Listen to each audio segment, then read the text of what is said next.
What's up, peoples? Yesterday we just got our first drone. And so I thought I'd just make a quick video just to talk about it. Just to talk about drones, I guess, in general.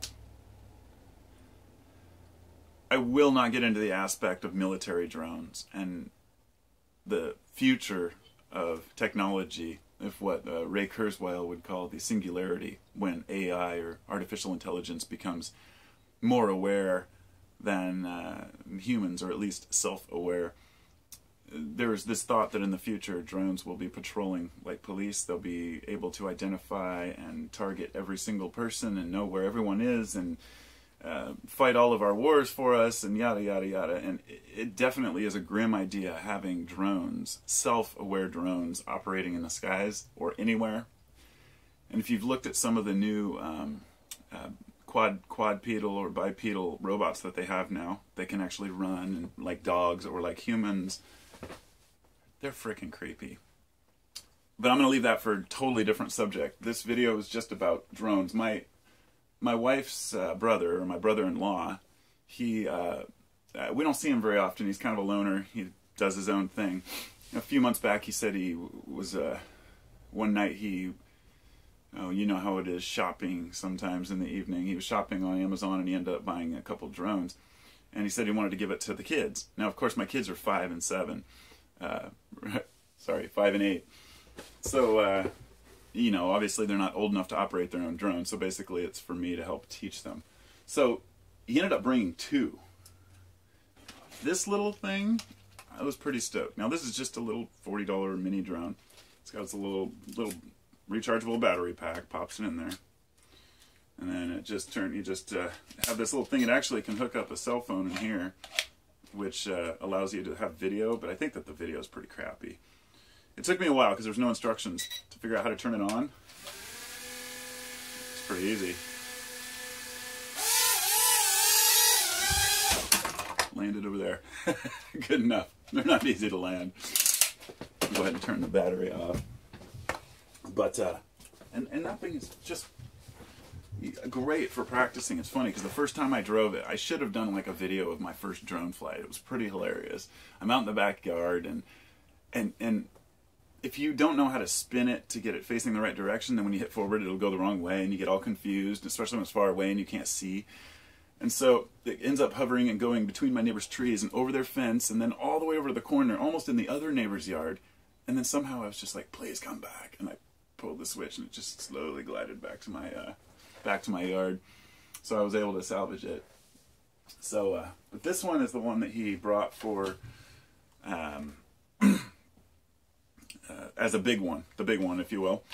And it's pretty badass little unit. Plug it in. It's got 2 LED lights up in the front, and then when it's connected to the remote, then the 2 LEDs in the back show up. And it's got 2 battery packs that come with it. And this thing, I flew it once yesterday in my front yard. Big mistake. I'd only flown that for like 2 minutes, and then I decided, oh, I'm just going to fly a big drone. Fly it up in the air, down the street. It was badass. And then all of a sudden, I like, whoosh, right into my neighbor's tree. And fortunately, I didn't break anything. It does come with an extra set of propellers and whatnot. It's just funny how people are like, you know, I watched a video about this on how to operate it, and somebody was like, oh, the coolest thing is that it has different colored tops you can put on it. And my only thought was, who gives a shit?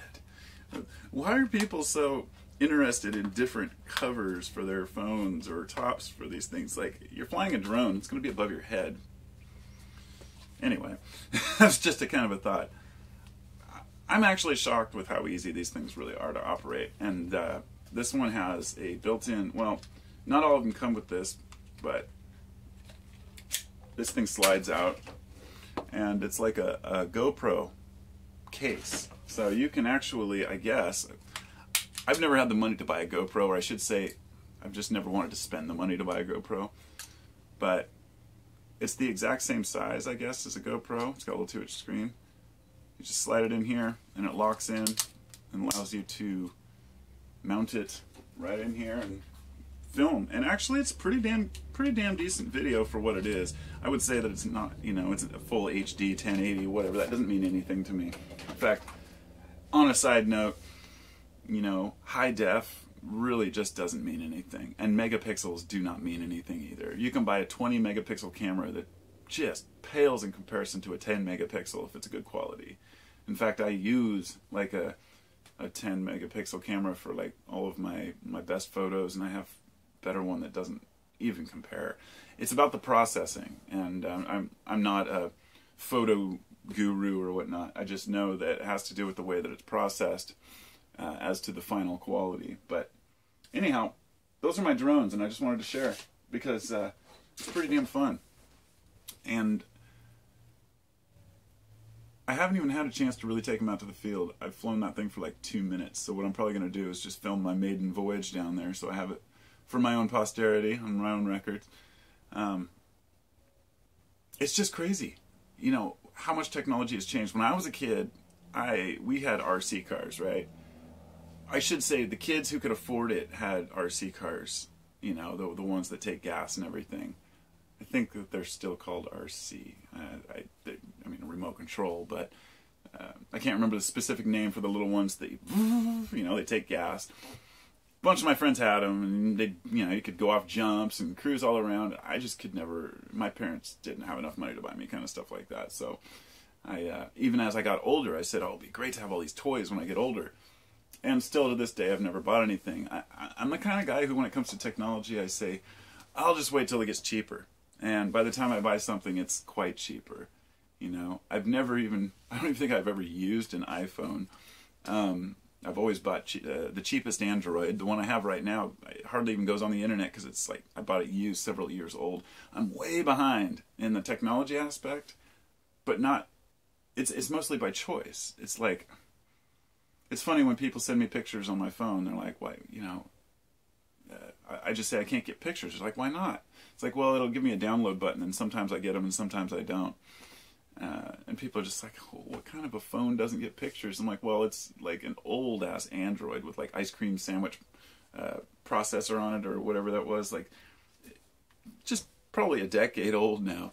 And the point is that it works. I hate talking on the phone. I'm not big on texting anymore like I was when it was first, you know, came around. Shit, I used to text constantly, but I found that if I have a phone that doesn't work on the internet when I'm out and about, it's awesome.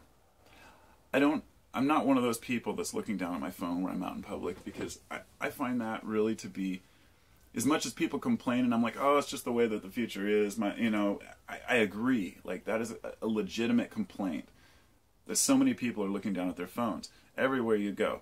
You know, people texting each other from across the table, and, you know, 6 teenagers sitting eating lunch together and they're all on their fucking phones. It's just, and I understand, it's a different world, it's a different connection. I think at this point it's not about getting old or people saying, oh, well, you know, the older generation just doesn't get it. They don't get it. I think that the older generation does get it, and they fully understand it. Phones are like crack. Technology is like crack. And yeah, it does affect your brain just like cocaine. You know, it triggers that reward. Ooh, yeah. Ooh, what can I see now? And everybody knows, any one of you out there with a PC or tablet or a phone knows that, you know, you wake up, go about maybe your morning routine. By the time you get like 20 minutes into your morning, most people have already checked their phone or their computer. And it's hard not to, you know. You like move to take, you set aside. The best thing for me is to set aside a certain time to check emails, which is why I say like around 11 a.m. I go check all my emails, and then I say process my orders in the early afternoon. Try to consolidate all my internet activity into one thing. And I know I'm going from drones into phones, but, you know, it's just the world we live in here. 2 things I wanted to say about phones quickly. To make them more compatible with living in a natural world. First off, turn off every notification. You know, I mean, I'm not saying everyone should. I'm saying that if you really want to not be so bothered by your phone, turn off every notification. Do not click the bell or any of these notification things for YouTube, Facebook, or anywhere else. I've made it a point to never use Twitter or Instagram because I just don't need something else to get hooked on. And Facebook, it's the only way to communicate with certain friends, and it's easy to learned about events and what's going on, and pretty much people are stuck. I consider it like a public utility at this point. But as much as that, they're selling all your information off, and everybody knows it, and people become obsessed with knowing, what does this person say about me this minute, you know? Oh, so-and-so liked your comment. I mean, if you're getting a beep on your phone to tell you someone liked your comment, that's pretty pathetic. It seems like a big waste of time. And most folks who study the flow state or being in the zone know that they say that if your phone rings once, it can take up to 20 minutes for you to regain your full flow state and get back into where you were. So I just don't carry it with me. My friends will be like, why don't you ever answer your phone? I'm like, well, if you got something important to say, text it. Or, you know, what could possibly be so long? They're like, oh, I just want to talk. I'm like, I don't like talking on the phone. I don't. But it's the same way with just the internet. We get wrapped up in these long texts and conversations. I've done it before. I've put pages and pages and pages into arguing with somebody or agreeing with somebody, whatever it might be, just back and forth, often just with no real point. I mean, I guess you could look at it like nothing matters, right? Life is all just what you make it. So go out and buy your drones, buy your phones, have your fun, get distracted, and live your life and then die. But we all know in our hearts there's more to it than that. And I think that most of us know that if we get too immersed in technology, which kind of is the part of what I'm trying to convey here. This video is not just about drones, phones, or the internet or anything like that. It's really about how humans were bored for a long time. And today it's very difficult to be bored. Boredom isn't something that anyone should ever really, I mean, it's one of those dirty words, but being bored is, there's always something to do, put it that way. And there were times in history where there was really nothing to do. I mean, you could sit and sew and create. This is why some of the most phenomenal artists existed long before today. You know, it was the era, it was the time, it was, I don't know, the more chaotic times through history and the more isolated areas brought some of these the most phenomenal artists and writers, and it's like, we need that quiet time. We need that quiet to ourselves. As a father of 3 and a husband and one with pets and a business and a household and a life to live, quiet isn't something that's afforded to me very often. I come out here to the bus because it's quiet, good place to make a video, but there's never really a silence. And that's not just in the external world, but in the internal world, in the mind.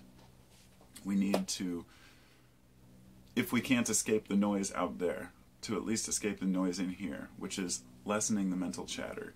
And the more that we're connected on so many different levels to people online and elsewhere, the more we're thinking about what a person may have said or a conversation we may have had.